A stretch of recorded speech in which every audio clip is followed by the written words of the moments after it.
অফিসে জলখাবারের জন্য খুবই আইডিয়াল একটা খাবার, ওটস পুরানপুলি। এখানে আছে ওটস, গাজর কুচি, ক্যাপসিকাম কুচি আর ধনেপাতা। আর এখানে যে কালো কালো দেখতে পাচ্ছেন সেগুলো হচ্ছে সর্ষে। সর্ষেটাকে তেলে একটু ফোড়ন দিয়ে দেন এর মধ্যে ঢেলে দিলে তার টেস্ট আরও বেশি বেড়ে যায়। হাতায় তুলে এটাকে আলতো করে ঘুরিয়ে দিতে হবে।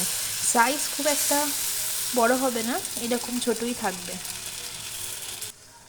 যতক্ষণ না একটা পিঠ ভালো করে ফ্রাই হচ্ছে ততক্ষণ এটা এরকমই রেখে দেবো। যেহেতু এটা ওটস দিয়ে তৈরি হচ্ছে সেই জন্য আঁচটা কমিয়ে একটু টাইম বেশি লাগবে, তাহলে ভেতরের ওটসগুলো ভালো করে বসবে। আর এখানে যতটা সম্ভব আমি একদম কম তেল ইউজ করেছি, কেননা ওটস বিভিন্ন রকমের সবজি খুবই হেলদি, তার সঙ্গে বেশি তেল দিলে সেটা আনহেলদি হয়ে যেতে পারে। সেই জন্য যতটা সম্ভব একদম সামান্য 2-1 ফোঁটা তেল ইউজ করতে হবে। চাইলে তেলের বদলে এটা বাটার দিয়েও ফ্রাই করা যায়। অলমোস্ট একটা পিঠ হয়ে গেছে, তো এটাকে আমি আলতো করে উল্টে দেবো।